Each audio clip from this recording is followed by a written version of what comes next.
Welcome back to Wrapped. Welcome back. You made it. We made it this far. We're here at our last episode of Season 1, which is Wrapped 2019. Over the course of the past 9 episodes, we have been counting down each of our 100 best albums of this past year. And now we are finally here with our last top 10 albums. These are the mainstays. These are the best of the best. These are the ones that brought it. So, kick back, relax, maybe don't sit down because you're going to be standing up the whole time. I hope you enjoy this. Hope you enjoy this, and let's get into it with my personal number 10, Queen Who Ruled This Year, 'Cause I Love You by Lizzo. Okay. I'm so glad that the Grammys showered her because I did not expect that. But, man, what a year she's had. And a person who has been grinding for a long time in her career. I came onto her through this album. I had seen it popping up. I was actually on my way to Universal Studios one day when my girlfriend Autumn said, "Yo, have you heard of Lizzo?" And I was like, I perused through her album and I haven't taken a listen to it yet. She's like, all right, let's take a listen. And we started listening to a couple songs, like, okay. Then afterwards, when we got back in the car to leave Universal, we listened to the album and we were like, yo, this girl, right out the jump with the 'Cause I Love You song, self-titled song at the top of the album, I was like, her voice took me. I was like, hold up, wait, I thought she was a rapper girl. But she can sing. She can sing. She can sing. She can rap. She can play the flute. She can twerk. And she's got all this like stuff about like self-love. Yeah. Like, that's the energy we needed this year. I remember when Ansley and I got to see her. Ansley's my girlfriend. Ansley and I went to see Charlie Puth and Jason Derulo, who we only stayed for Charlie Puth. But she opened. And I remember, you were like, this girl, man. I was like, yo, this is it. Like, yeah. She's got it. And the next thing you know, she's just blown up. Yes. Blown up. And I'm really happy that she's blown up. She deserves it. She's worked really, really hard. She's fantastic. I think she's on path to dethrone Nicki Minaj as the, like, top female of, like, that kind of genre. Why? Because she can do more than Nicki. Nicki paved the way, though, for her. This is true. Nicki paved the way, but I think... That's an episode right there. That's an episode. Nicki, as a female artist in the rap genre, Nicki ruled this past decade. This decade going forward, it's not going to be Nicki, because Nicki's taking a break from music as it is anyways. It's going to be Lizzo. Okay. And I think she's going to bring home a lot of stuff from the Grammys, too. I hope she does. Like, she deserves it. She deserves it, yeah. She deserves it, but she's going to bring home some awards just because... It's a given. She's the most nominated artist on that roster. Like, yeah, she's well deserved. She's well deserved it. She's amazing. Really hope to see her live because she puts on a heck of a show. Fantastic show. And if for some reason you still are sleeping on her, you need to get on that. Like, come on now. Come on now. Because if you want your mind blown, it will be blown by Lizzo. For sure. Let me get some juice. All right, so my number 10 is a return to an artist that we've talked about before, but this time it's him on his own, and it's my man Labyrinth with Imagination and the Misfit Kid. Wow. Yeah. So whoa. This is an album that I listened to twice to grade it. I listened to it twice. I listened to it around the time when it came out, and was just like, oh, cool. Labyrinth put out a project. I'm going to listen to it. Didn't think a whole lot about it. Honestly, shouldn't have listened to it that first time because it didn't give it its due justice. And then one of my good friends, Miss Sarah Walker, was like, posted something on her story about the Labyrinthia Diplo album. And I was like, yo, that's great. She was like, did you listen to his solo project? And I was like, no, but yeah, I did. And I went back and re-listened to it. And it just blew me away with how developed of a performer and a singer he is, and how musically this is very Jacob Banks-esque, but he is kind of in the same vein of Jacob Banks, where he's more of an enigma, where like I don't know a lot about him as a person, and I feel like he kind of gives you hints at who he is as a person through his music. And I feel like this project in particular is very good. It's super jazzy. It's super dark. He is credited with doing part of the score for the show Euphoria. He had a big year. Yeah, if you know anything about that. LSD. Yeah, LSD He before. did Euphoria. And he did this album. And he did this album. He has been working. Like, whoa. He has been putting in the time this year. And the thing is, none of it is bad. Mm-hmm. Like, there's like nothing on this project, and this has come throughout my entire top 10, but there's no songs on here that I'm like, oh, I could have done without. And this is a 15-track album. So like it had plenty of time for me to get in that idea of, oh, I could have done without this thing, or I could have done without that. But I feel like this from start to finish was super complete. And I remember the first time I heard his voice was in Beauty Behind the Madness with The Weeknd when he was on Losers. Yep. And I was like, yo, this guy is super This guy's interesting. awesome. Yeah. And I clicked his name, there was nothing. And I was like, all right, maybe one day. And I'm so glad that he has progressed the way that he has. And he is definitely somebody that I think that everyone should keep an eye out for, because I feel like he's going to have an even bigger 2020s than he's had so far in the last half of the 2010s. And I'm really, really happy that I found this. He also has a voice that is kind of, again, indescribable, in that it's really smooth, but at the same time it's got this like little like raspiness, this little like rockiness to it that is, one, it's super interesting, and it kind of like brings, and I feel like we're going back into the age of the vocalists, where you came from this time of like Luther Vandross and guys like that, where people were known for their vocals, and now we're getting Alan Stone, guys like Labyrinth, like, and I'm really proud that he is one of those, like Jacob Banks, like one of those guys that are at the forefront of this. And in a time where we're seeing a lot of celebrities like kind of die and move, and we move on, I feel like this is a guy that could step up into that role that some of these people that are passing, like it's like a passing of the torch.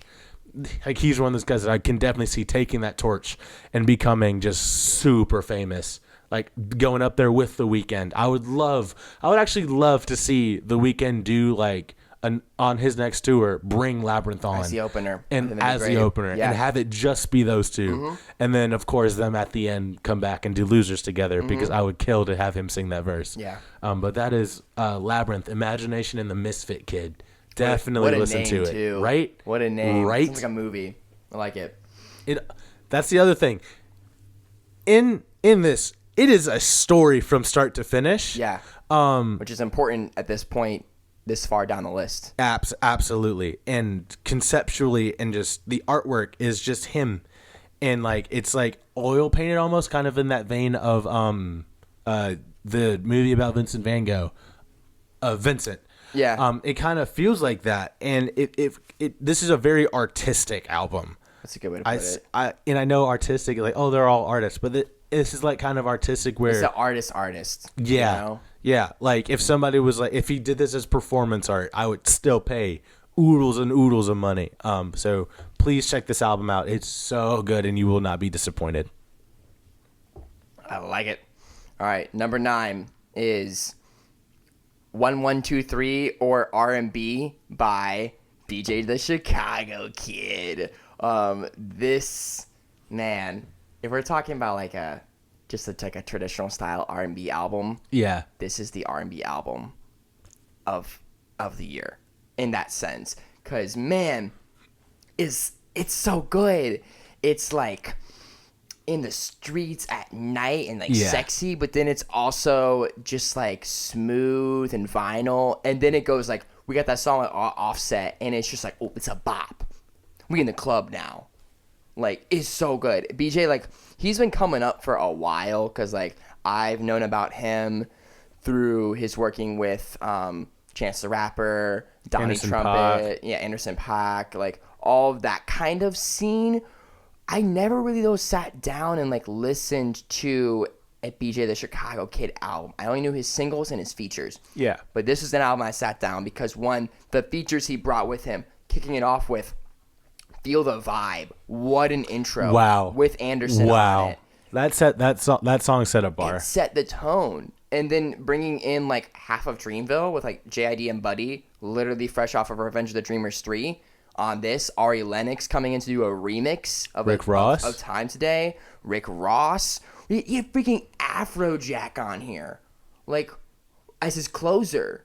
Like what? It's so good. The artwork is great. The design, like I said, 1123 is what typography it is spelled out as an album. But if you look at the artwork, the way he stylized those 4 numbers, it's cursive written R&B because the 2 crosses the 1 and the 3 crosses the 1, and that equals Yo, R&B. I just noticed You that. never knew that? Oh man. Yo, yeah. Wow. It's that's what he means. R&B. That's why I call it 1123. He can call it. I don't know if he had like some other meaning of like it being an apartment number or something or an address, but it means R&B. Wow. That is the frontal meaning. That is awesome. And that's so cool that it's in there just on the cover art. That is awesome. Because this album is R&B. This is an amazing album. I would totally recommend buying it and listening to it at a coffee shop or something. Honestly, listen to it anywhere. Listen to it on a date. Listen to it in the car. Listen to it at work. Whatever. Like it is just a vibe. Yeah. Feel the vibe. Please. So, And if you need something else to listen to by him, go back and listen to Turning Me Up. It's one of his old songs. It was the first song that I ever heard by him, and it is so smooth. Also, watch his NPR Tiny Desk concert. yeah, his NPR Tiny Desk concert that he did after releasing this album is beautiful. He's an artist who he's gonna be around for a while, and he's gonna keep working with other amazing people. And he also, this album was nominated for the Grammy, and Deserves it. I think he definitely, if he wins, I'm very, very open to that because you can't go wrong with him. All right, so my number 9 is an album by a noise rap group called Clipping, called There Existed an Addiction to Blood. Oh, man, that's high. Yeah. Nice. So, I don't know why, but I have a thing for noise rap in the fact Define noise rap. So, noise rap to me is guys rapping over beats that are atypical. So, it's things that you would describe kind of as noise that you kind of have to, that are very reaching musically, where you're not like, oh yeah, this is definitely music. Yeah. It's kind of just, it's stuff that's a little bit more odd. It's literally just like somebody like making a cacophony and then somebody else coming and rapping over it. And that guy that's rapping over it is David Diggs, who we've talked about before, all throughout this. And he does a beautiful job of kind of bringing you back into this headspace of this is also a rap album, even though nothing is what you would find in a typical rap album. And one thing that I really, really want to point out about this album is how it ends. So it ends on an 18-minute long track called Piano Burning. 18 minutes? It is 18 minutes and You're 1 second long. kidding. That's so long. It's called Piano Burning. And the entire 18 minutes is someone walking into a room, lighting a piano on fire, and then leaving. And then it's just the audio of this burning piano. There's no rapping or anything on it? Yo, what? No. It's a piano burning. It is literally what it says. That's wild. It's so jarring and interesting that I kept waiting for something to happen. It's got like the Frank Ocean like, live stream. Yeah. I was like, so what's going on? Mars? And then it's just this piano burning. And I remember the second time I went through and listened to it, it was something very disturbing but yet peaceful about this concept of burning a piano. And this could be me reaching, but what I took from that is that like it's their noise rap group, and a piano is something that is known for making very beautiful sounds, and a lot of the sounds on this album are not quote unquote beautiful. They're very, very jarring, and that is something that they have been known for forever. Is just these very, very jarring sounds, and these like things that just kind of like make you like kind of double Cringe, take yeah. and like not even cringe, I would say, but like startle a little bit.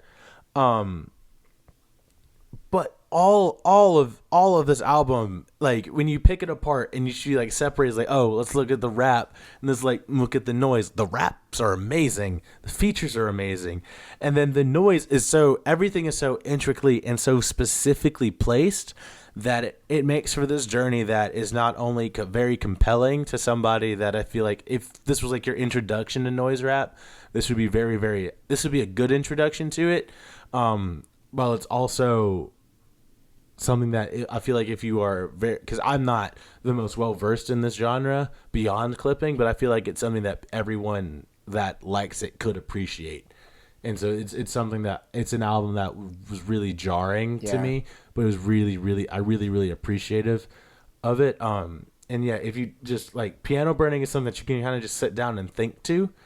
Because I was like 15 minutes into it and was like, what is going happening? On? Also, the fact too, this album is called "There Existed an Addiction to Blood." Yes. And the cover art reminds me of when he's falling through space in Interstellar, and like he's like in the bookcase.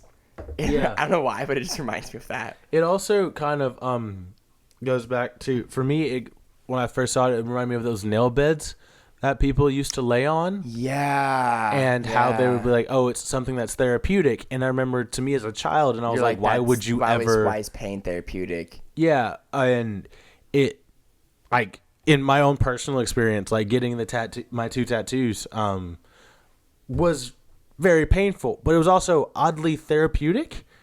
And I remember people talking about how there's like, you can get addicted to getting tattoos and not getting it, and not being addicted to the tattoos themselves, but the actual process of getting the needle on your skin. Huh. And because you sit down and just kind of start to think about stuff. Yeah. And it's something that's always there. Like, it's always painful and it hurts, but it is something that is in your body. And I feel like it's a title that just stops him, that kind of forces you to stop and think about what you're about to listen to. Yeah. So it's very, very good. So please check it out. Man, that's wild. Okay. Let's revisit for my number 8, Igor by Tyler, the Creator. So I didn't speak much while you were talking about it because I wanted to wait until this moment. Yeah, you're right. This was the perfect follow-up to Flower Boy. I love Flower Boy. I think Flower Boy is still my favorite Tyler album. Agreed. This being my second favorite. But yeah, that when this dropped, like, I didn't know it was coming out. The video from Earthquake was on YouTube. I was like, I'm going to watch this. And I watched it and I was like, what is he wearing? What is he doing? What is he doing? But also, this song bops. So I was like, I'm going to go listen to it. And I just love this character. I love the idea that it was a breakup album and that it was like completely, and it was just an amazing moment where it went number 1 and he completely like wrote it, composed it, orchestrated it, produced it all himself. Yeah. Like, this was pretty much close to bedroom rap, but it didn't sound like that. It sounded like a professionally produced album because, like, he said, oh, I couldn't find my, like, shaker at one point while making the album. So, oh, yeah, that sound you hear? Yeah, that's my voice. And he just went to the microphone and he just was like, distorted like 5 times, then equaled an instrument.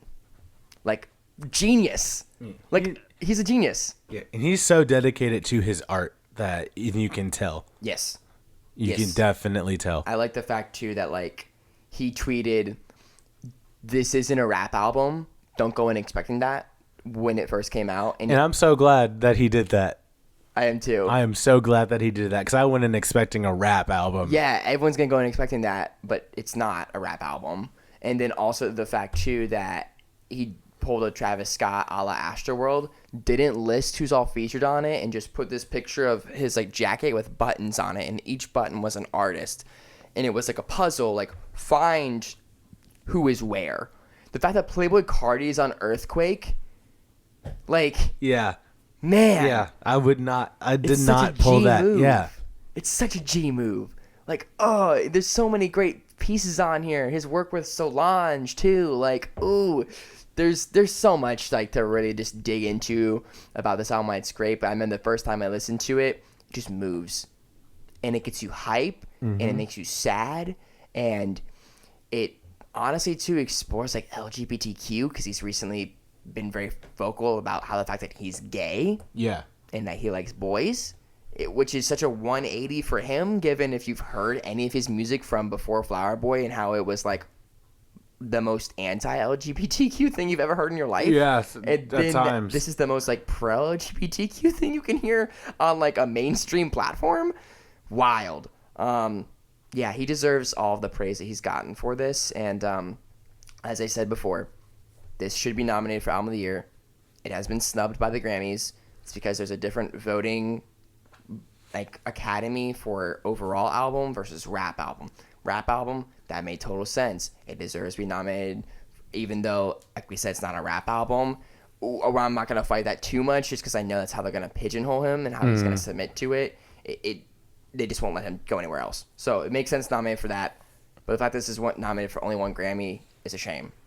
And I want the Grammys to understand that. And 10 years from now, they should give it an honorary award. Oh, absolutely. Like, oh, sorry we didn't nominate you, by the way. You should have been nominated and probably won Best Album of the Year. But you know what? It's chill. We're just going to nominate something that doesn't make as much sense at all. Hey, it's the Grammys. You can only expect so much. Exactly. So I'm not too beefing. All right. Well, my number 8 is also a return to something that we mentioned before. Oh, what do we got? It is a Lowercase Tape by yeah, No yeah, Big yeah, Deal. Yeah, yeah, Adam went in on this one. Oh, yeah. Shout out to Adam, dude. Shout out to Adam, the homie. The GOAT. So there's not a lot that I could say after that, what Adam said. He went in. There's a few things that I would like to mention. Sticks is my favorite beat of 2019. Just overall, the beat to Sticks, that piano is it makes me so happy. There's a couple things that I would like to point out. So it's called Lowercase Tape. It's completely capital. It's like all caps, Lowercase Tape, and then a period. Also, No Big Deal, all lowercase, period. And it's something that he emphasizes on. He's like, it's all lowercase and don't forget the period. And that's something that I really appreciate. And I feel like this was kind of an album or mixtape, that he presented as a coming out party in a way that it was his re-arrival. It was like, well, look who just stepped in the room, like part 2. And I feel like if you need just an introduction to somebody that can rap, and who's not trying to throw all these crazy like random flows at you, or somebody that is not trying to impress you with how fast they can rap. He's just out here rapping, and it's pure just rap. This is an album and a mixtape for you. The fact that he, like Adam said, he released it on DatPiff, which made me re-download DatPiff to go listen to it, which was amazing. And I like the fact that he features his friends. Caleb Mitchell, 1K Few, Paris Sure, Tim Gent, Aaron Cole, like Ty. These are all features that make sense for his canon. Yeah. And make sense in the way that he is very much just, and I don't know the man personally, but he seems very much big on friendship and like doing things with your friends and pulling your friends up. I feel like that's why part of the reason why he has Indie Tribe. And like just knowing that he put on a whole event featuring independent like Christian artists from around the States and around the world meant a lot, and you could tell that he really puts his heart and soul into this, and that definitely translates. Also, there's a track on here called 3 p.m. Interlude, and in the background of said track, there is a song that is not a song on this, and I need that to be a song. Yeah, it's a bop. It's like country trap. It's like rodeo dancing or whatever. That I need that to. Yeah, I need him to do something with that. He doesn't have to because he can do whatever he would like. Because he's independent. But I would like that. Definitely the highlight for me, other than Sticks, is a Fieldhouse Freestyle with 1K Few. Fieldhouse Freestyle is.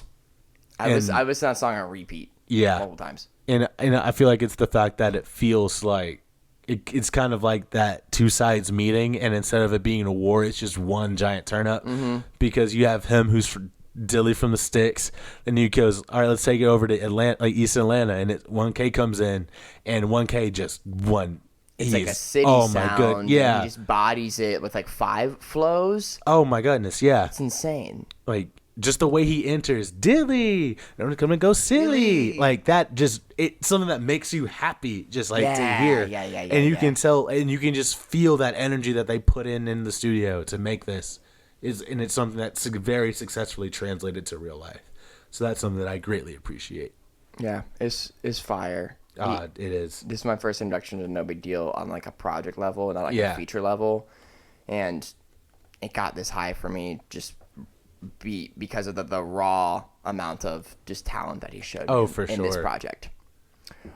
Speaking of Christian hip hop, let's talk about another big project, which was Work in Progress by Andy Mineo. So we talked about this a couple episodes back. What I like about this is that it transcends beyond just being an album because it's also a podcast. So the album, about almost every other song, it features a clip from a podcast episode where he ran this podcast with his friend and manager Dell. Mm-hmm. And they sat down and they talked about like one song, every single song from the album. How did that happen? Like, why are we doing this? Why are we putting this on this album? And like ideas and theologies behind it. And I thought that was so cool because like I listened to the album. The podcast wasn't fully out yet. It was still like in the phases of coming out. And I thought the album was fire.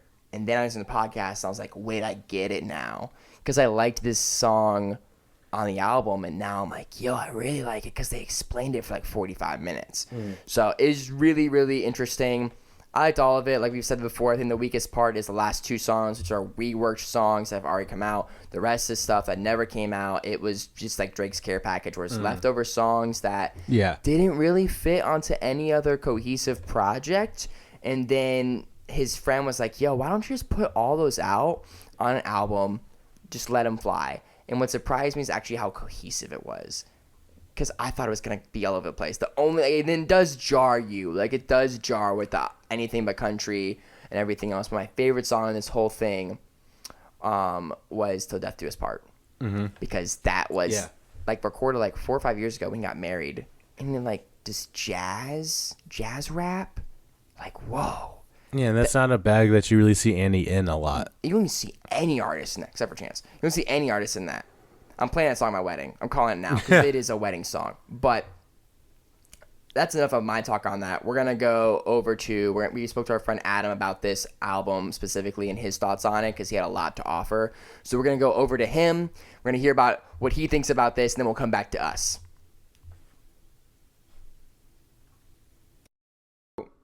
I just wanted to talk about Work in Progress by Andy Mineo just a little bit. So I talked about it in one of the podcast's earlier episodes just a little bit. But I did not get to talk about Andy Mineo as a whole, as an artist. But what we did talk about a little bit, just to recap, was how good this project was at kind of showing the growth of Andy Mineo. Because we get a lot of multi-generation or multi-era songs, because there's some from the Uncomfortable era, which is an older album. There's some from the Arrow and the Sword era, which is like kind of the current era. But then there's also some kind of one-offs like OTOD, which kind of are unique. Fun fact, OTOD was actually a verse that he recorded to go on a song with KB and Lecrae called Home Team. And I don't know what happened, but they decided not to use the verse. He says it's because Lecrae was jealous. I don't know if that's true or not, but they didn't use the verse, and it ended up on this project. The main thing I want to say about Andy Mineo is he's consistently been one of my favorite artists, period. And he is such a constant innovator in the space, meaning he takes influence from all over the place, be it other artists he's listened to, collaborating with other people, working with different producers, and then makes it uniquely his. He's one of the best artists in the CHH realm at making things unique to himself, because he's so meticulous with his details and setting things up the way that he wants them. That's why this project has two different versions of a song that were not included because he was so nitpicky about the way it sounded. He's like, no, this isn't right. Like, for example, Family Photo, which is on the Arrow EP, the original version of it, the one that is on Work in Progress, has the change up bridge type piece of the song being super monotone and flat. But then he's like, no, that's not really what I want. And then he went and did it again, and he did it with all its impact. And the impact of it carried the emotional weight of it, and he was like, no, that's the one. And the same thing happened with I Ain't Done, when he made it by himself in a tour bus with a USB mic and his computer. That's what I Ain't Done was. But then he was insecure about it, and he said, oh, I don't know if this is good enough. So he had Beam, also known as Ty Shane, take a look at it and redo the beat or whatever. And then he kind of had both of them sitting in front of him, and he was talking with like his circle of people that he's close to. He's like, which one do I do? Like, do I do mine or do I do Beam's? Like, cause his is better. He's like, Beam sounds better to me. Like, it's technically better. And then I think his friend, like, if you listen to his podcast, he did the Work in Progress podcast, talks about all these things. But if you listen to him, he says that he's like, my friend Dell, who's in the podcast with him, and his wife said, no, you need to be true to you. Like, if what you think is that yours is what needs to be in the project, then yours is what needs to be in the project. And that's what happened. And I think that was a big shift in his personal growth, because his music has always been growing. I don't think I've ever heard a project of his that sounded similar to the last one. But now he's moving into this era of personal growth. And I think it's really cool to see what a relatively older artist in the space is still doing to innovate. Because a lot of the people that are in the same stage of life as him, namely Lecrae, Tripp, Lee, Tadashi, are taking on this more cultural head role as opposed to a really innovative musician. And Andy still is such a musician at heart. Like, I don't think he'll ever transition out. Like, the day he stops making music is the day he dies. I just think that's who he is, and I am excited because I know that there's more coming based on the Arrow and the Sword. Like, we know that there's more coming, and eventually probably we're gonna end up with Neverland 2, which would be ideal because Neverland was fire. Cool. If you haven't listened to Neverland, go listen to it. But yeah, so Andy Mineo, constant innovator, constant newness, and just a really all around great artist and great role model for me. His faith is super inspiring, and his story is super inspiring. So that's my piece. All right, so my next album on this list is The One by Ganja White Knight. Oh, of course.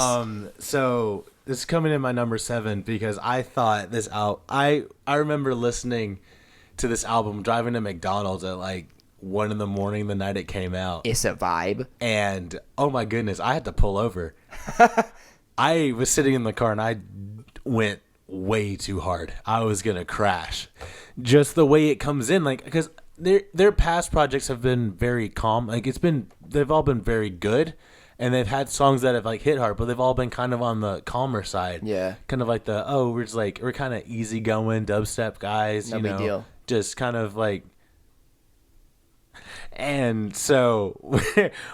This project differed for me because of how hard it hit from the beginning. Yeah. The one, like the title track, it was also the first song of their live show, which is another thing that I'll touch on a little bit later.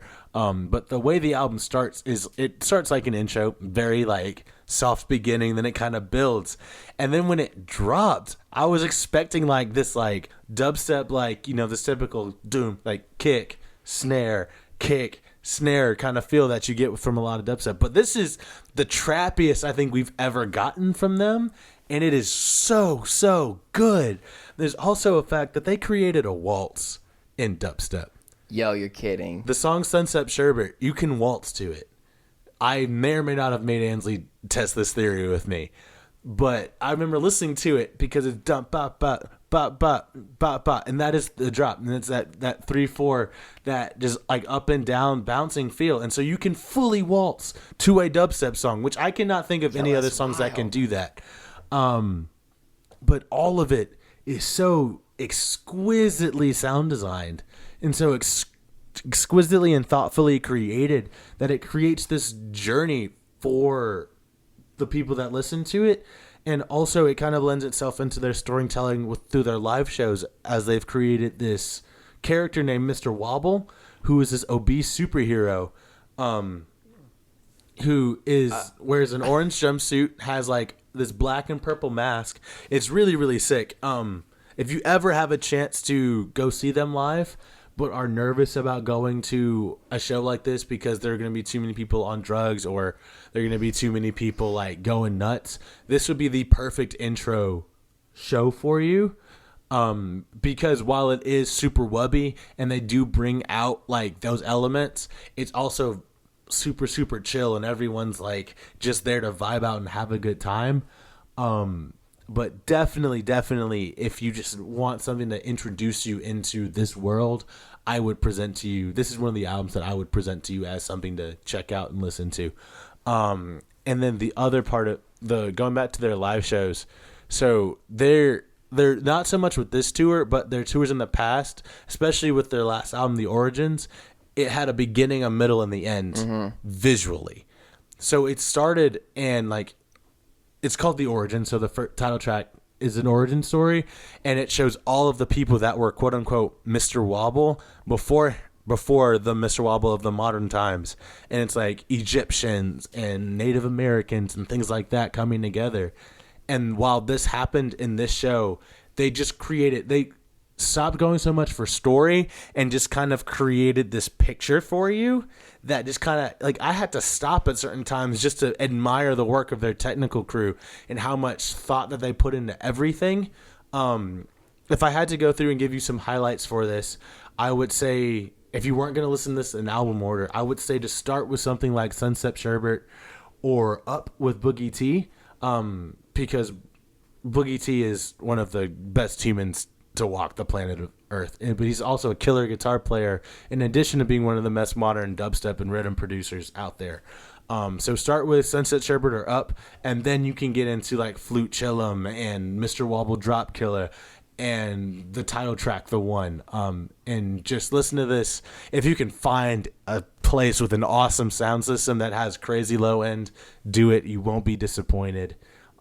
Go see the boys live. They will not disappoint you. It's also, if you think, oh, I don't want to go see a DJ show because the only thing they're doing is pressing play, all of their stuff, not all of their stuff, but the vast majority of the stuff is played out live through Ableton, and because one of the guys has the keyboard and the other guy has a couple of launch pads and an iPad, and they are going through and triggering all of the sounds that you hear and like actually playing parts of it. And so it has more of a traditional concert feel while it is one continuous sound.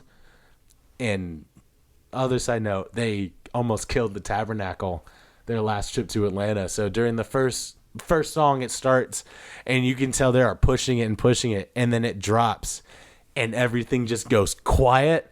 And initially we're all like, oh no, they're doing this thing to make everybody more excited. And then Bam's little cute Belgian butt gets on the mic and goes, hey, we don't have any power. Can we get that fixed, please? And so you could just tell that they were excited to be there and really, really wanting to put on the best show possible. And so if you ever want to go to something where you won't be overwhelmed, go see Ganja White Night. That's a good way to put it. Yeah. That's a very good way to put it, especially with that genre. Oh, yeah.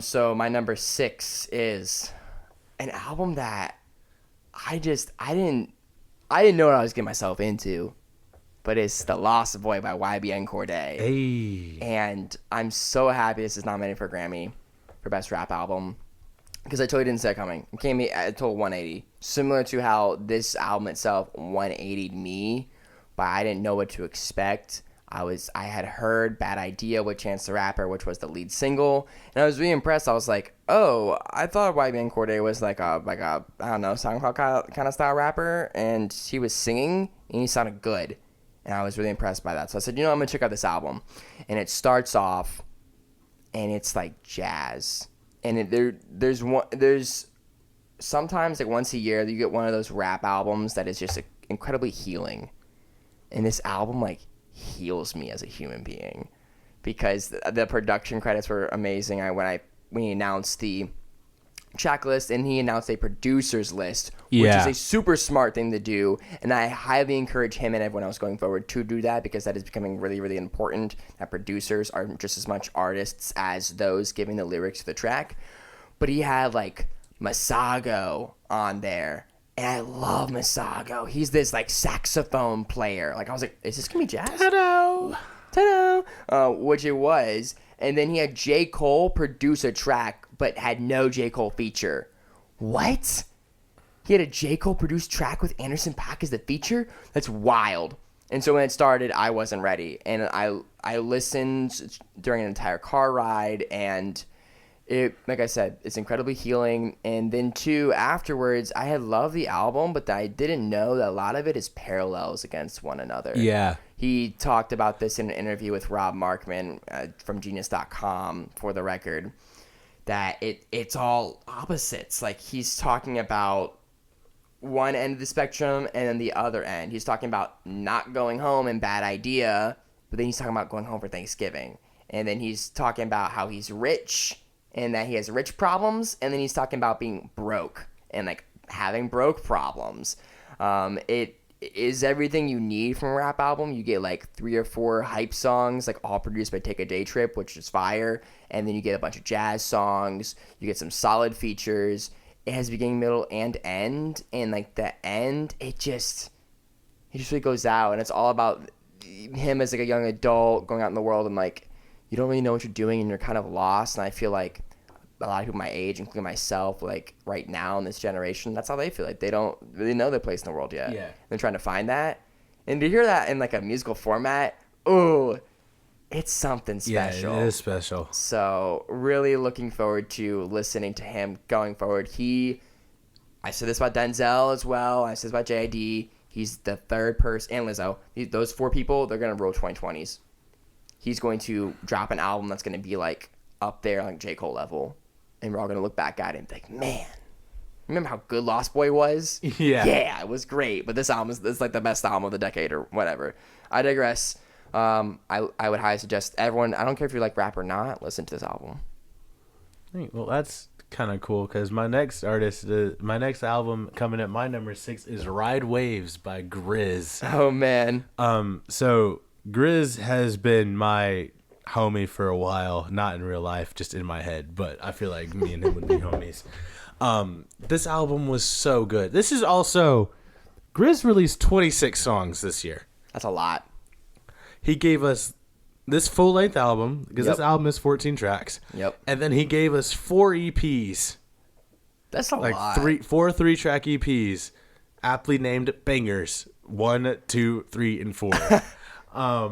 He had a huge year with Grizztronics, of course. Yep.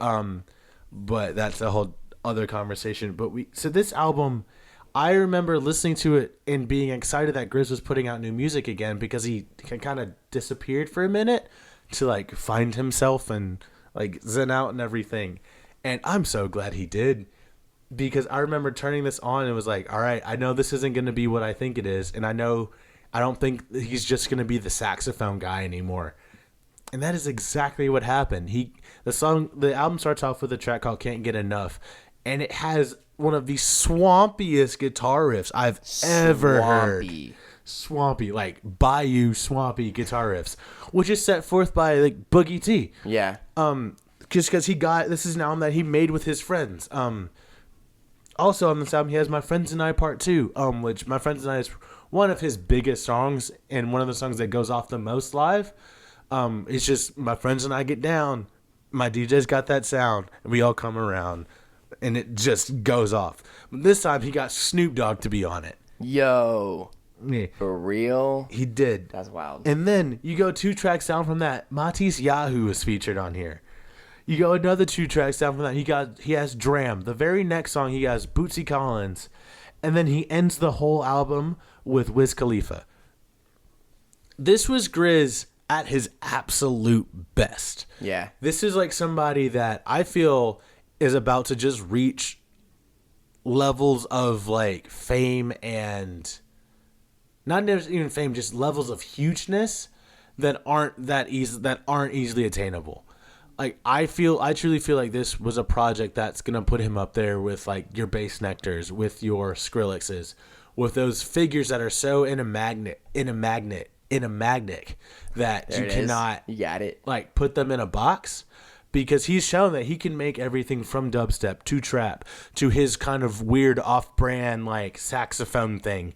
And he's one of the nicest people on the planet, and I really appreciate how he is growing and developing. Yeah. And I really appreciate how throughout this album he takes you on a journey. And his live show with and I don't know if he's ever gonna do it again, because I can definitely foresee him just canning this whole concept. His live show took place inside this structure called the Imaginarium. What? Yeah, so his lighting rig and all of his lasers was in this thing called the Imaginarium, and I haven't been blown away by production in a long time. Yeah. And I was absolutely blown away from start to finish with everything he did in this live show. It was from the beginning of it with the laser curtain wall and the video, to the Gristronics moment in the live show where he just he did the Matrix and just listened to everybody scream that pre-drop back to him, to how he used this live band the best way possible. He's definitely solidified himself as one of my favorite artists of all time, and I hope he can be one of yours too. He also included probably, which I think is one of the most beautiful songs of 2019, called The Prayer, and it just hits you in the chest. And in the album, it's followed right back up with this song with Dram called It Gets Better. And it is something that I feel like is very relevant in 2019, where things can get better. He's like, the chorus is, I know it gets better. You don't got to be stressed out. And if that doesn't speak to half of the people I know, I don't know what will. And so please, if you ever just need something that you can, if you ever need an album that will summon up a good vibe for you, this is the one. And so it's Grizz, Ride Waves. Also, so thankful that we got that tour in Birmingham. a gay icon.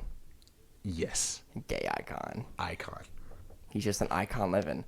So we're halfway there, man. Got I'm a little emotional. top 5. These are the top 5 albums of 2019, according to Colton and Ryan here on Raps 2019. So here's our big boys. Let's get into it. And number 5 is Ammo by Bring Me the Horizon. Man, this is a good ass album. It is. It's so good. It is. Because indeed. it blinded me in the face when you said to me, "Hey Colton, would you go listen to the Bring Me the Horizon album? It's really good." I'm like, it's just Bring Me the Horizon, Bring Me the Horizon, pop punk kind of stuff. I gotta be in the right mood for that. I don't really know. This is different. The at this point, all these albums we're talking about, they're hitting on all cylinders. They're hitting on production, they're hitting on writing, they're hitting on cohesiveness, length, sound, and overall look, feel of the marketing and cover art. Cover art here is awesome. It took the whole Yeezus idea, like, let me take a picture of a CD, but, like, it took it, and it didn't make it not simplistic, but it also didn't make it too maximalist either. Cover art's fire. Every single song. And that's the actual packaging, too. Yeah, it's the actual packaging. Every single song on here is necessary. There's not a single song on here that would take off. Like, every single one is completely necessary.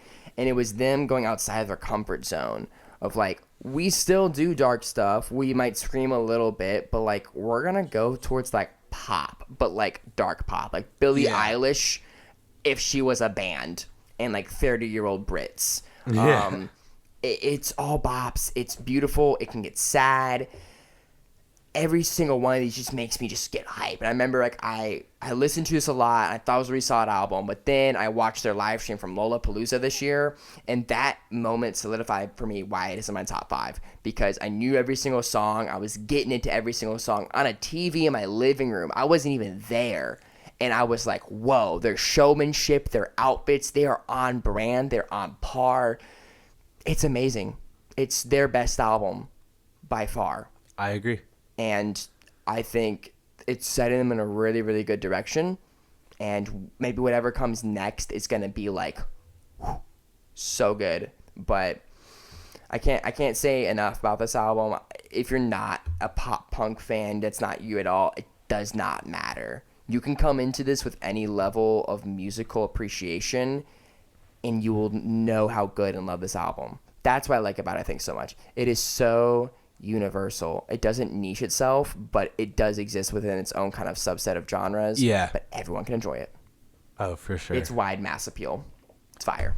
It is. It's just straight fire. It is. All right. So I know I said there weren't going to be too many more surprises, but I think you might be surprised with what my number 5 is. It's by an artist who I came into late last year after seeing a ton of stuff about who she is and like or who they are. I don't know how they identify. But We staying woke. I kept seeing this artist everywhere and in places where I wouldn't expect to. And so I was like, you know what? I'm going to give in. I'm going to listen to it. And it is Betty by Betty Who.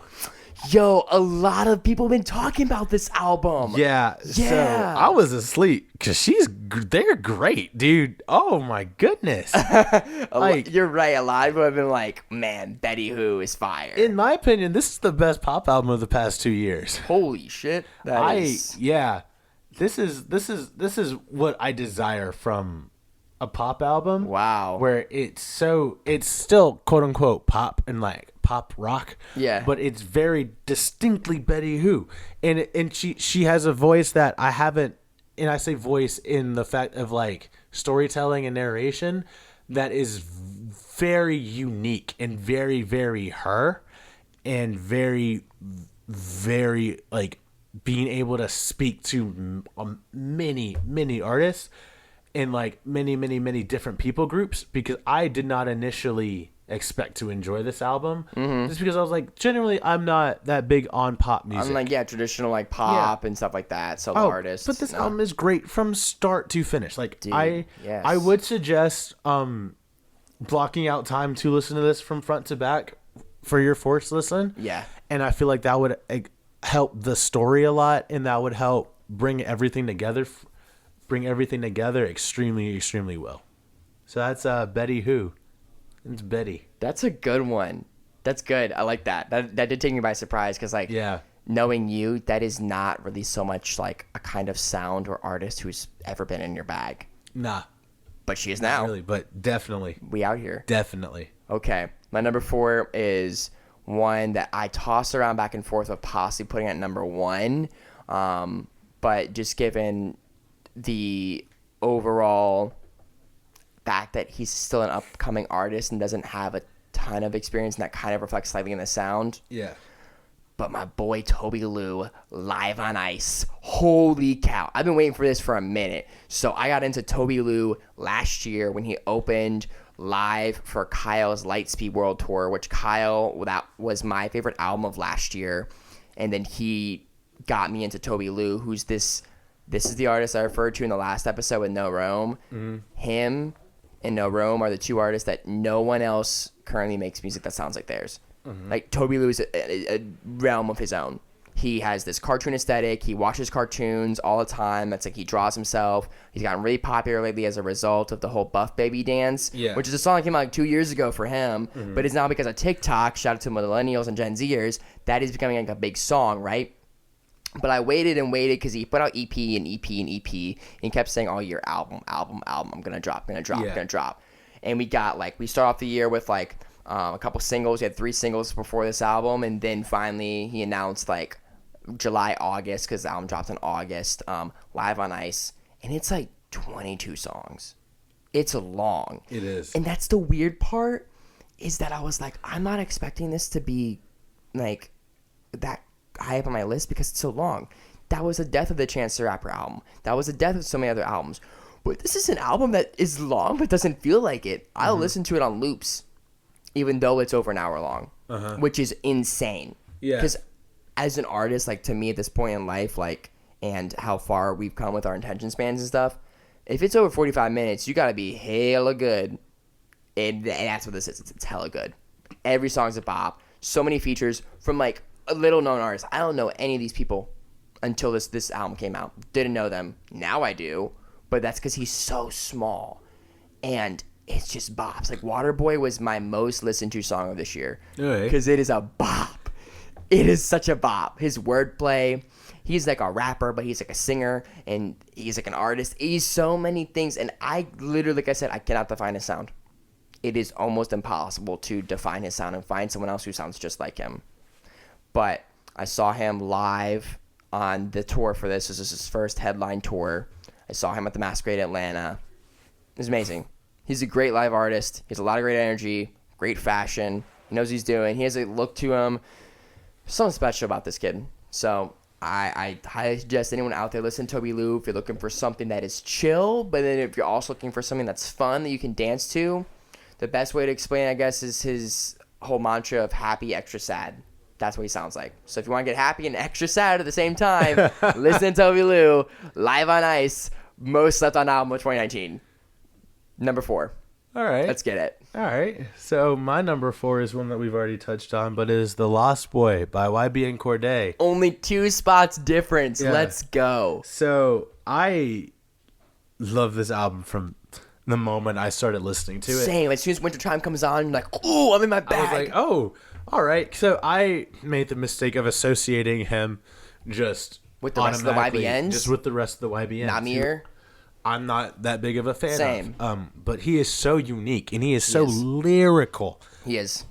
That you have to give him his due. There's a reason that people are calling him like he's gonna be the one that like bridges the gap, but that J. Cole talks about between like in a way he rappers. already has, because he was the with that track he put out, Old Niggas. Yep. In direct response to J. Cole's 1985, that he is it. If you needed somebody that's like to keep hip hop alive, like when they passed the torch, when all the West Coast rappers passed the torch down to Kendrick, YB and Cordae is about to take this torch and run with it. Him and JID. Yeah, like the hip hop is in very good hands. Yes. If you take nothing else from listening to these 10 episodes, know that hip hop is in very good hands. It is. Just all of the way he flows, the way he comes in on Have Mercy, which, please Lord, please have mercy. Baby Jesus, please save us. Like that is like from just how hype that is. In a way, it's something that's very, very somber, because he's not like, oh no, I'm too much, have mercy. Like it is like, yo, we are messing this up. Yeah. We are like, there are things that are wrong and we need to fix it. Please have mercy. And then you get further down, you get to like R&P with Anderson .Paak, who like that pairing is not something that I ever knew I needed. Same. But I did. will hope for they collaborate many times on. Same. That song is so smooth. That song also brought back the idea of exchanging bar after bar after bar, where they're going back and forth and back and forth. It's like 90s B-boy. We don't have that anymore. We don't. And he brought that back.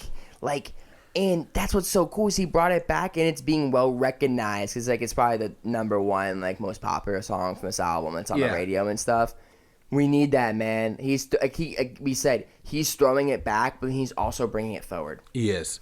And it's not like he made this album with that is just 1, 2, 3 songs that are good and the rest is filler. Yeah. Every song on here could have been a radio single. It's so necessary. Yeah. Every song is needed. Every song. Even like the ones that you get to, like when you get to the bottom of the album, you're like, oh, they're just kind of putting stuff on here to put stuff on here. Nope.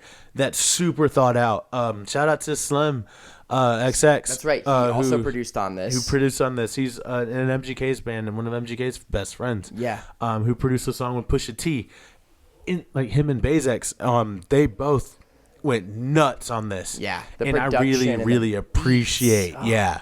And I really appreciate how he used these beats, because nothing pains me than a really good beat with a really bad rapper. Yeah, or a bad pairing, like their sound just doesn't make sense with that beat. Nah. Yeah, and he picks beats again that fit his voice very, very well. Yes. And so dude, I gotta give credit where credit is due. This album hits. It does. On all cylinders. It really does, man. And so I'm really looking forward to like getting to see what he does next, and Same. hopefully I get to see him like kind of bring this album to life in person, and see Yeah. what kind of concepts that he brings to the stage. Yeah, it was really cool too that he was the opener with this album for Logic's tour for Confessions of a Dangerous Yeah. Mind. And it's funny that, as we just said, you know who the other opener was? JID. You know who the two people that are going to lead us into 2020s with rap? JID, JID. YB, and Cordae. Logic knows what's up. So speaking of Logic, my number 3 is Supermarket by Logic. If you don't know, Logic is my boy. He's my favorite artist. He's my favorite rapper. He's the man. So while Confessions was further down on my list, Supermarket, man, as a Logic fan, this hit you in the face. Because he announced, I'm coming out with a book, I'm coming out with the soundtrack. We knew that from his, like, last summer. We knew that from, like, a year ago. I saw him play one of the songs that was kind of in the works live on piano, and then he started rapping, and I was like, what is this, man? He's like, this is for my soundtrack. And I was like, okay. Then he drops the book, and then drops the soundtrack. Same, that doesn't tell anybody, though, because we weren't sure if we were going to get them together or at all. We had no idea. He didn't mention it all. Read the book. Book is great, but like I told Ryan, you don't necessarily have to read the book to understand this album. This album is a concept that it's inspired by the book, but they don't really tie too linearly into one another. The cool part is that I start off this album, my boy out here singing over a guitar. What? He a rapper. But he's more, Yeah. like you said, he's more than that. He's an artist. He's an artist. And that's what this album shows, is that even though a lot of publications, people are like, this album's trash, like, you can't sing. I'm like, bro, he's not trained to sing. Yeah. But if you ask me, he sounded fine on this album. He wasn't, like, bad. He wasn't no Adele out here either. But for the fact of given his previous skill set and transitioning to this, solid transition. Oh, for sure. I love that he just pivoted so hard in this album. And as a result, it hit on all cylinders for me. The artwork, while simplistic, is fire. The idea and concept is fire. The production is fire. The overall execution of it, the marketing, everything, it's a 5 out of 5. Like, it's so good. And yeah, this is, I think, my third favorite Logic album of all time now, out of the 12 he's released. Like, it's such a pivot. It's such good shit.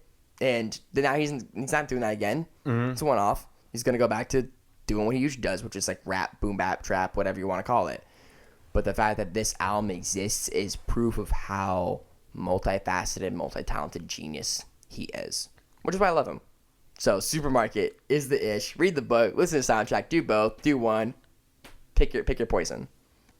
All right, so my number 3 album is by probably another guy that's in my top 3 artists of all time.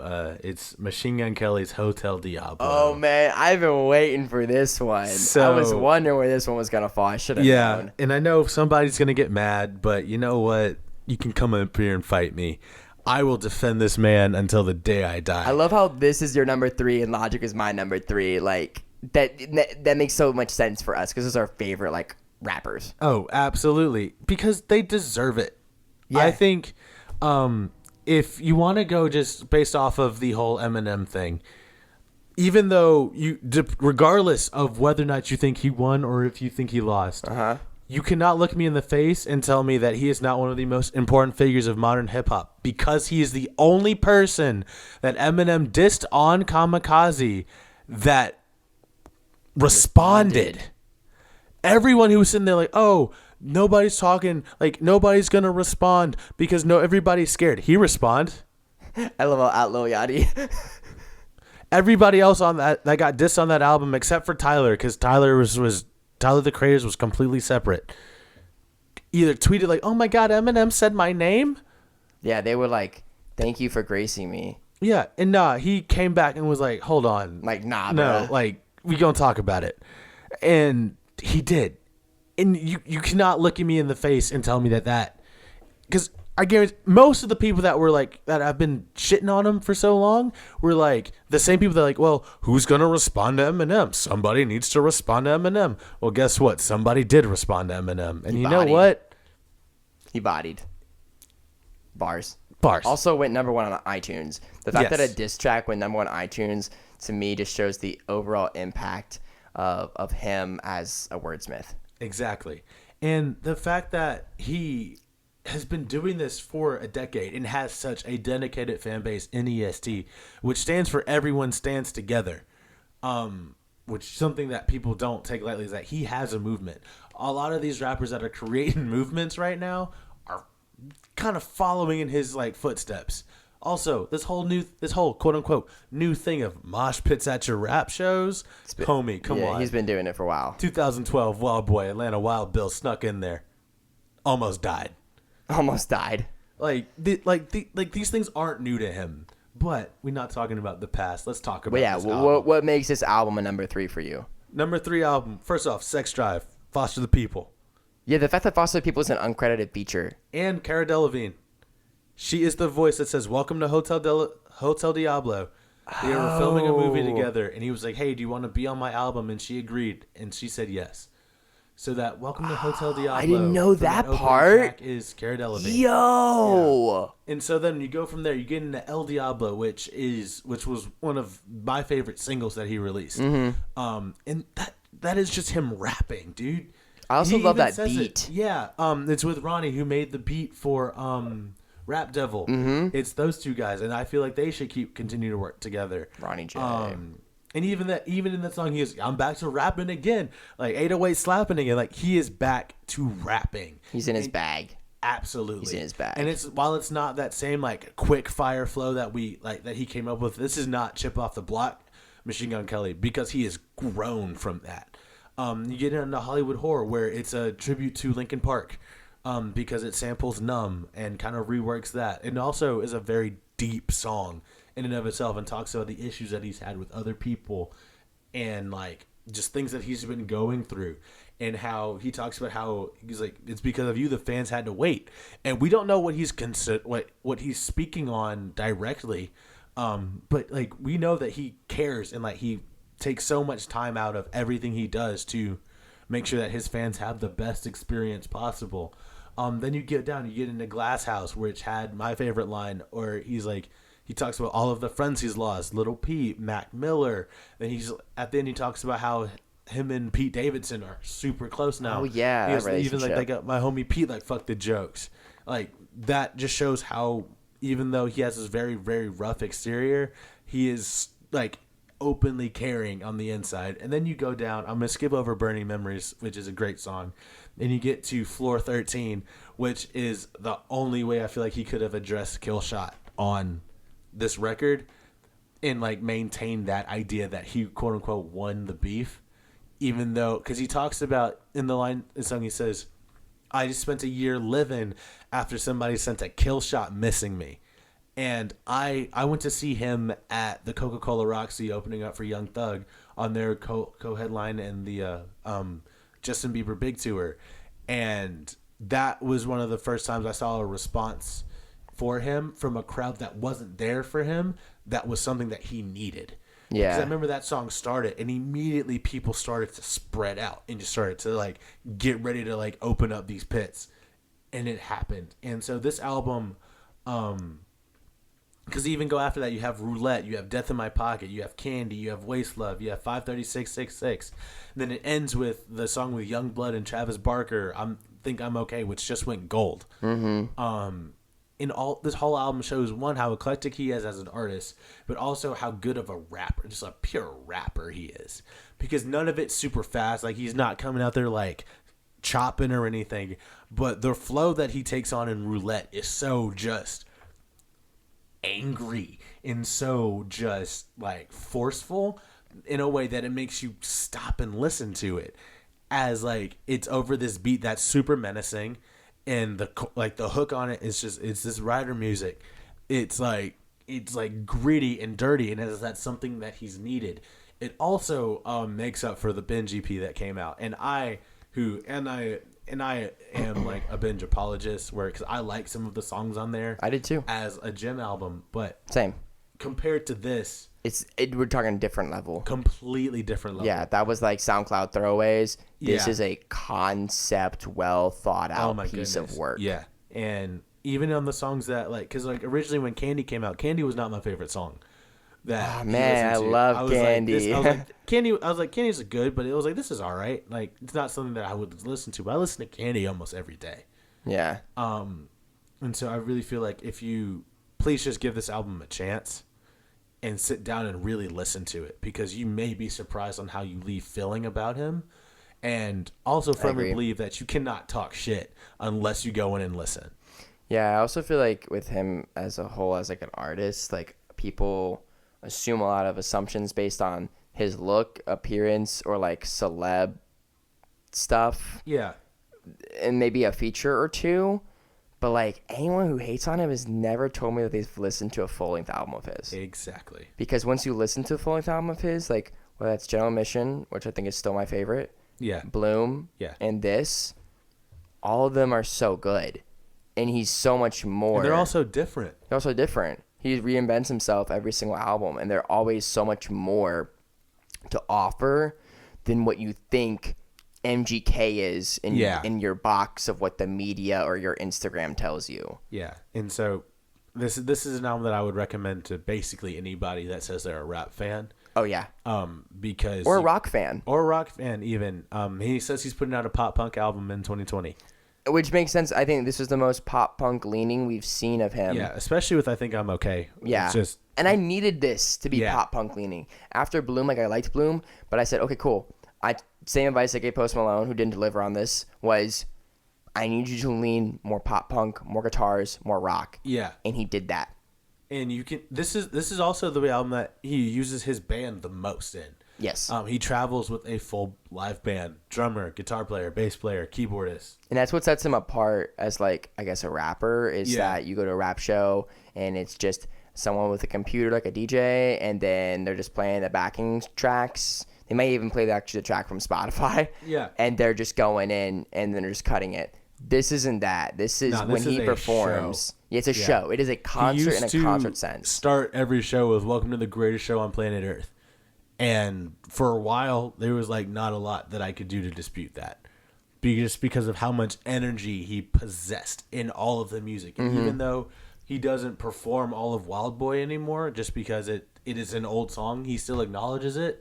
The way that he does it, instead of just being like, "This is my hit song, I have to throw it out there," he just gives us like the first chorus, which is all you really need. Yeah. But you can tell like he's very appreciative of How popular that song is. exactly, and he's also very appreciative of his fans. Like he does a crowd walk at almost every show, and you can see him if there's children there. He will specifically stop near them to give them a high five, to be like, "I see you." There's a video that came out on Instagram of him coming off of his bus to play a song for a little girl, and he didn't play his favorite song. He didn't play her favorite song in his set, so he played it for her right then and had her sing with him. And you can just tell that he's somebody that is grown past that whole wild boy like image of him. Yeah. And is somebody that is especially gonna, I think he's gonna be around for a minute. And I truly feel like he is one of the first people to truly survive Eminem. Yeah. And then survive that encounter, because he came in like I think he's gonna be very important in hip hop, just going forward as the guy that came back. Yeah. Regardless if you think he won, you have to acknowledge his importance in the fact that he responded in the middle of all these people just not saying anything. Yep. So that is my number 3 album. All right. Hotel Diablo. Number 2 for me is, I think this is the biggest gap in disagreement from way back when I flipped. But Ventura by Anderson .Paak, man. Man. This album came out, I was living in Florida, and it was like the most quintessential like beach album you can possibly think of. One, it completed the concept of his albums being named after beaches, because we had Malibu and then Venice and then Oxnard and then Ventura. And what was cool too is that Oxnard and Ventura is similar as if you imagine how Scorpion by Drake was like first side was all rap, second side was all R&B. Oxnard was a complete rap album. This is a complete R&B album. I like this better than Oxnard. I didn't really love all of not Oxnard that much. I think I like him better as a drummer, instrumentalist, and R&B singer. He can still spit, but I like him as those better than a rapper. This album, it just did it for me. It just really did it. It is what, similar to Leslie Odom's Mister, it is what vinyl sounds like. Yeah. It is what vinyl sounds like in music. Yeah. It is just like, who? Like, and it's such good R&B. Like, we got Brandy on this. We got Nate Dogg, who is dead. Yo, let's talk about it. And so apparently he got that from a producer who's a friend of Anderson's, who also is a friend of Nate Dogg. The producer said, hey man, I have one last clip of Nate Dogg in the studio before he died of a seizure. Or a stroke. It was a stroke. And he's like, I want you to have it. And Anderson's like, yo, I don't know what to say. What do I do? Like, I need to pay so much respect to this. And he said, I want to structure it because it's the last song. And this is how it works so well. Is I was tripped up. I was like, yo, Nate Dogg is dead, but he doesn't sound dead on this record. Because he said, I'm not going to do it like sing, enter Nate Dogg snippet, sing, finish. He said, I want to do a duet. So we listened to it like over and over and over again. And he's like, I'm going to take whatever he is giving me is where my writing comes from. And it equals this back and forth like duet. It literally sounds like they're singing together in the studio. It does. It's eerie. And how the outro goes out and like they're talking and having a chat. Like, what? It's wild. Like, this album from start to finish, like, it is perfectly timed to me. I love every single song on here. Every single piece is necessary. Every single feature is necessary. All of it is absolutely necessary. And I feel like if there's an album that I like will refer anybody to who likes any sort of genre music, it's this album. Because it doesn't matter that my friend who mainly listens to Walk the Moon in 1975, he's like, yo, that is a good album. My parents are like, that is a good album. Your kids are like, that's a good album. Because it's an album we could all collect around. It is a very timeless album. It's a timeless album. It's a very timeless album. Because it sounds like it was recorded at Motown Records in the 60s. Yeah. But 2019 Quincy versionized. Quincy Jones. Like, it's so good. I can't speak on this more. I also can't speak more on Anderson's just talent as a whole. He's talented. He's had a really, really, really big year. He's finally breaking out onto a larger platform. It started back with Oxnard and Bubbling being nominated for a Grammy. Now he's nominated for this as Grammy for like R&B Album of the Year. And he's going against BJ Chicago Kid. So either one of those I'm down with. Like, super down. I can't really pick one because I love them both so much. But in this ranking, I did put this above that just because I spent so much time with this album and I do not get tired of it. It does not get old. It has no flaws. It is perfect. It is almost perfect. It's not my number one. I think the only dip on it, the cover art is good, but I think it could be slightly better. Just because given his last cover arts were epic. They're like movie posters. This one was more of like, I took a Polaroid in my living room, but I love it because it's a picture of him and his kid. Yeah. And it's really cute. And also the typography on fire. That's the only thing that separates it from not being number one. Everything else is perfect. Anderson .Paak is a freaking G. I'm a stan. We must protect Anderson .Paak at all costs. We truly, I agree with that. Okay, I'm gonna get off my soapbox of disagreement with Ryan about this album, and I'm gonna let him move on. All right, so I have to preface this before we get into my number two and my number one. My number two and my number one were almost completely equal. Yeah, that's real. In the fact that I had to work to place these. And I'll explain why I placed my number one when I placed my number one when I get there. But my number two is A Real Good Kid by Mike Posner. Let's talk about it. So, A Real Good Kid. So, I remember being on work. I worked, like I'd never talk about this, but I did a contract on a cruise ship. And I remember being in a really, really, really, really, really, really, really dark place when this album came out, and I remember starting it. I was mopping the theater stage Saturday morning, the last day of the cruise that day, and before like the captain came in and all that. And I was like, I had control of the system, and I played it. And I remember it started, and he goes, well, this album is, he lays out exactly how long the album is, and he goes, I request that you listen to this album straight through. And I stopped what I was doing, and I laid down on the ground in the middle of that theater, and I'm sure I looked really weird on the security cameras, and I listened to it. I spent the entire 50 minutes just sitting in that theater, or 37 minutes, excuse me, sitting in that theater listening to it and crying. Oh yeah. Not because it's sad, but because it's it is a sad album, but it's not an album that's like, oh, this is a sad this is a sad boy album. Yeah. It just like the way he addressed death and grief and coming out of that, and the way he just structured everything and how everything flows into everything else, it just made ripped my heart to shreds in a spot where I was already like not doing too hot. And I remember just kind of like getting to the end, and my boss walked in and was like, so Ryan, what's up? And I was like, and I looked at him like tears streaming down my face, and I was like, it's gonna be okay. And that is what I desire from the music that I listen to, is having that effect to come back to. And there aren't lots of songs or out. There's not a lot of. I say there are lots of songs that do that, but it is rare for me to find a complete project that can speak to you on any level, and this project does. So if you listen to it, please follow his instructions. Yes. Don't do anything. Listen to it straight through, and I guarantee you won't be disappointed, because he takes you on a journey from something that you assume to be just acoustic, and then he starts throwing in electronic elements. He comes back to his rap roots. It just he is an artist that I'm honestly so glad I exist at the same time as. Wow. And that's a bar.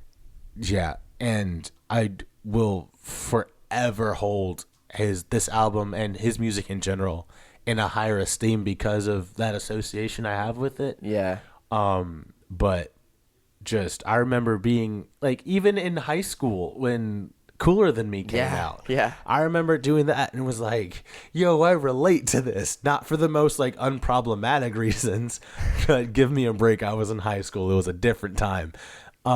Just like you can tell he puts so much effort into making his music 100% honest and not anything else.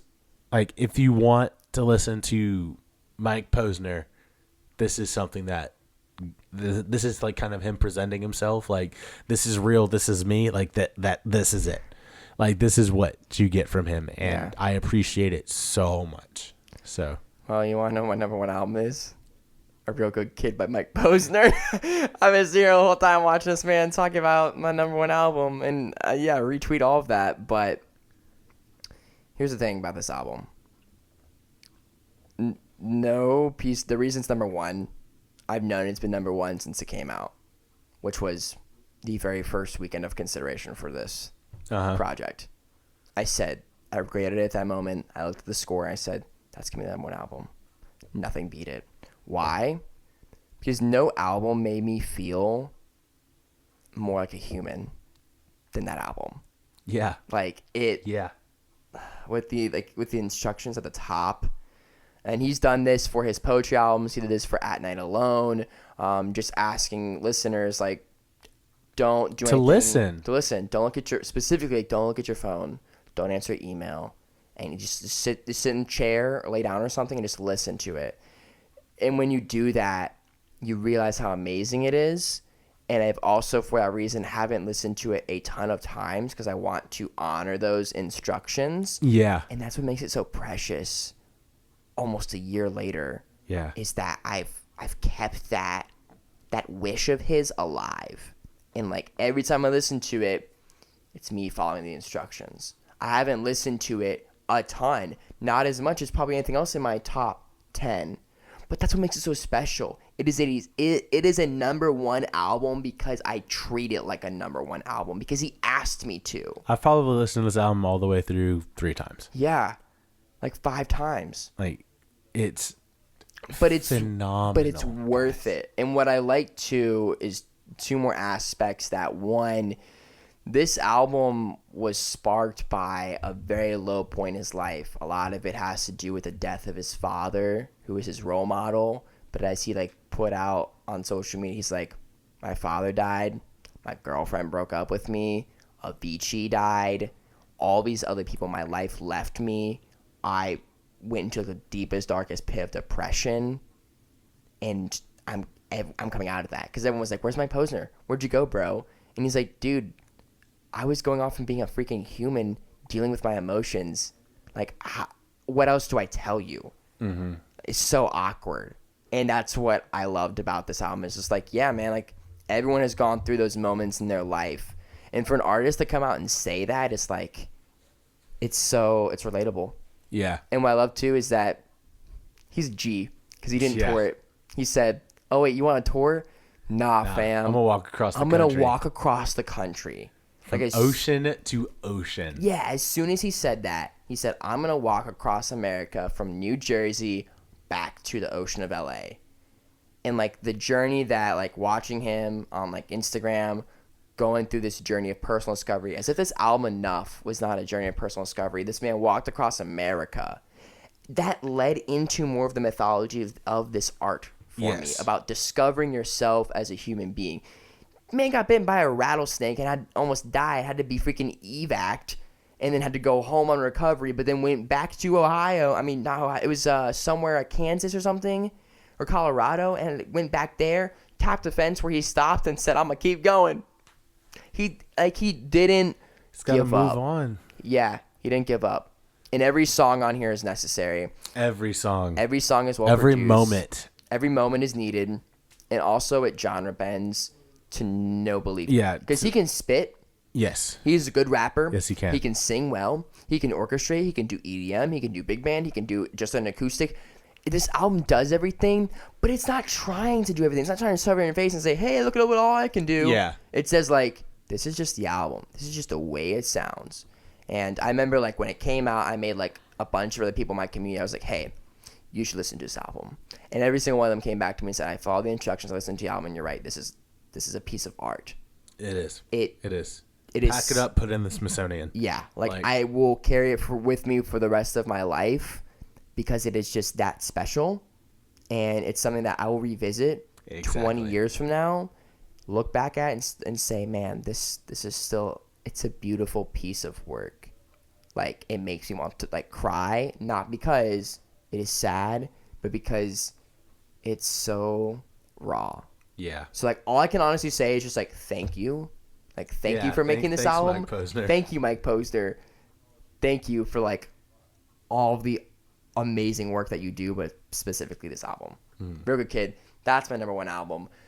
Let's move on. What? Bonus.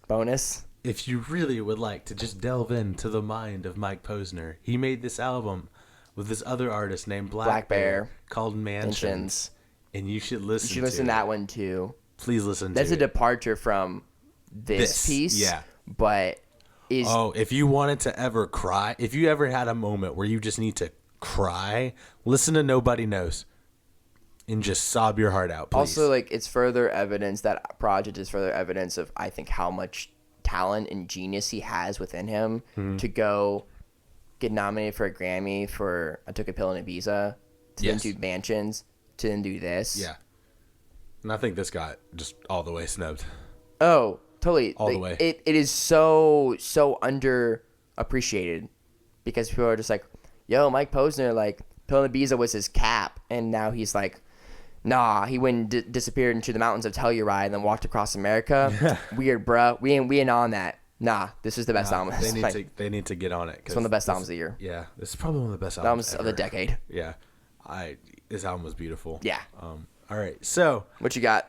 My number one album was also I know what you're gonna struggle, but it is Ammo by Bring Me the Horizon. So I have to preface this with why this is my number one album because of where I started with Bring Me the Horizon. Right, the journey they took. So if you know anything about Bring Me the Horizon, this is no surprise to you, but this is not the Bring Me the Horizon that we got when they started. Yeah.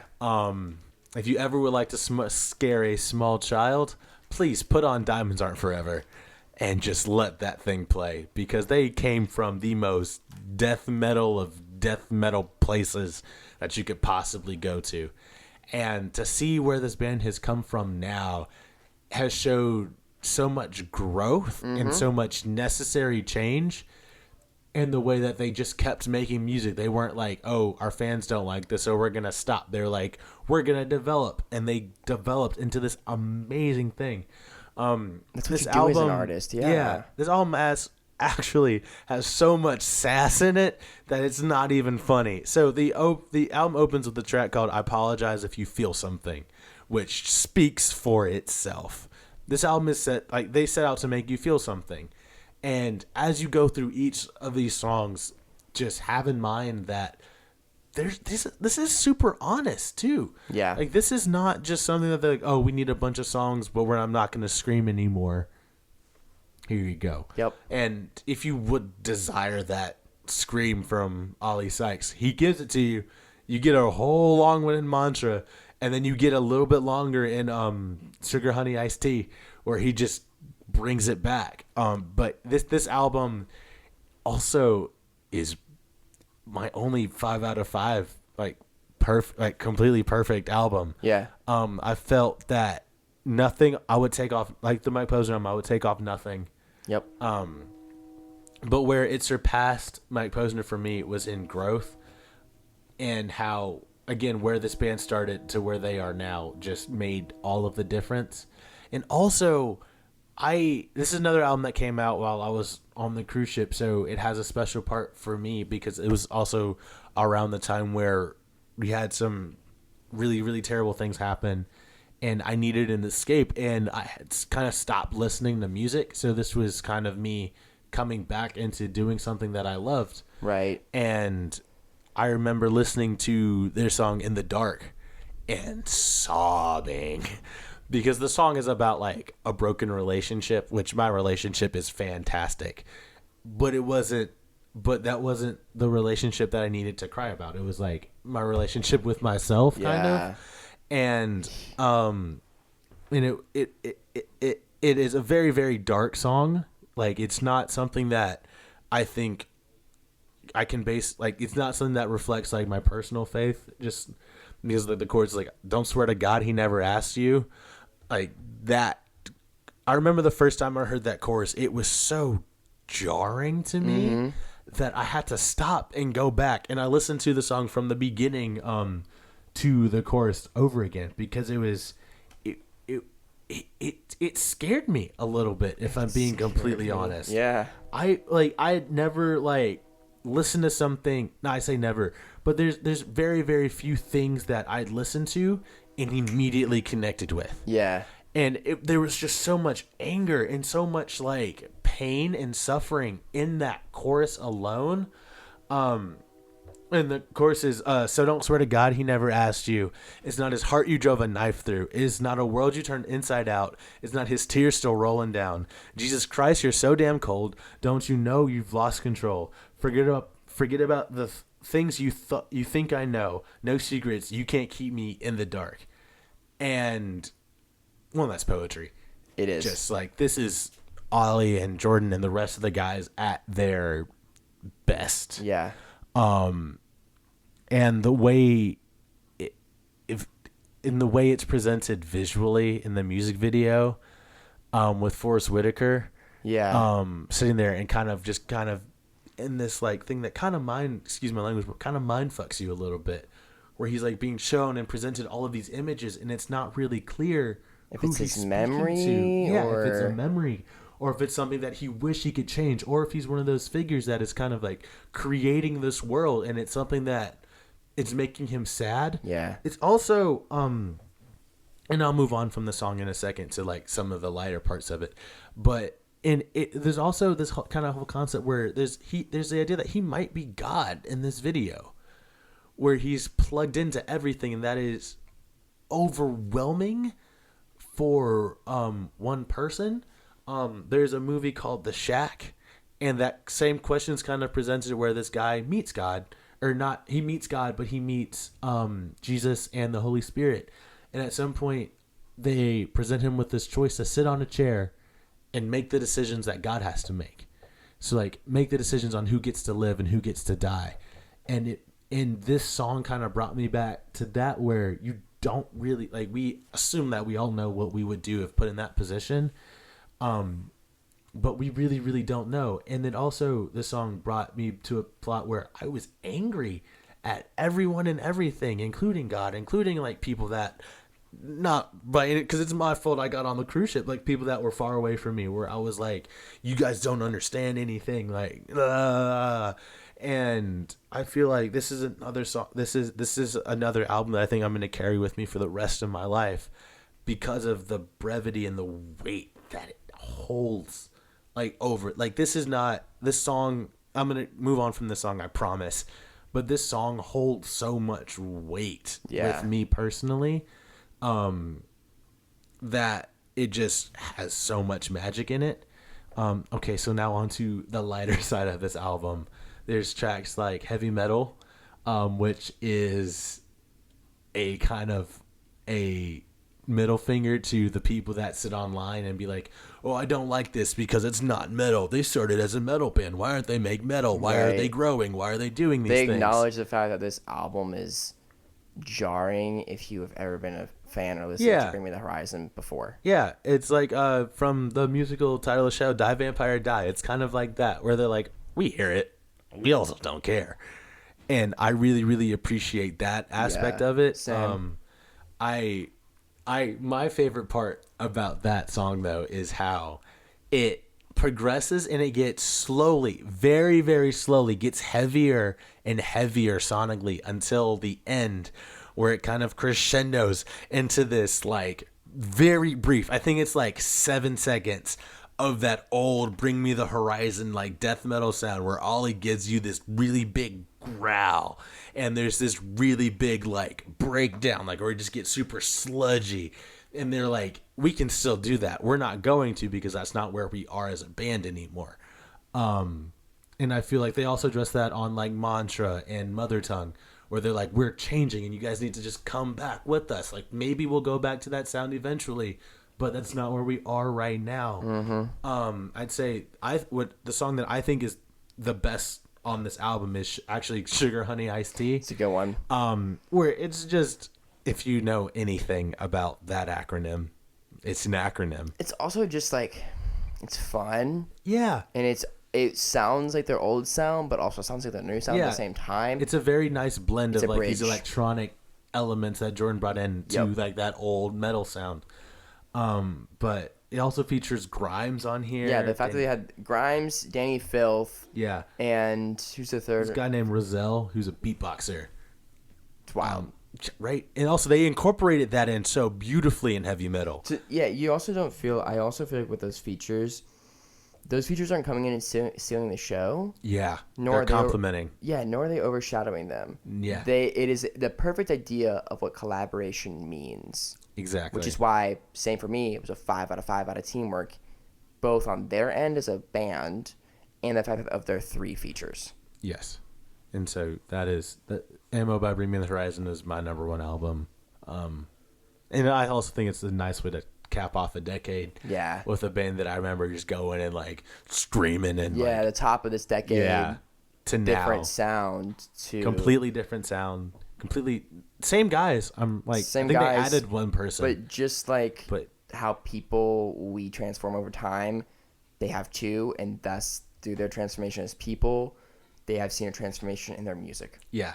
And I think that growth is something that I am attempting to emulate just in my everyday life. Yeah, in your personal life. Yeah, because you don't need to stay where you started. No, you constantly grow and you go places and you learn. You got to.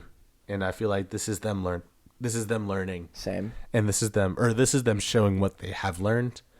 And I don't think that whatever they put out next is going to sound anything like this. Yeah, I don't either. just from like the couple singles that they've released post this album have been very much in the vein of their old music. And I feel like this is the best thing that they could have possibly done in this moment. And I greatly appreciate them for putting this out when they did, because only God knows I needed this album when it came out. So yeah, that is my number one album of the year is Ammo by Bring Me the Horizon. Wow.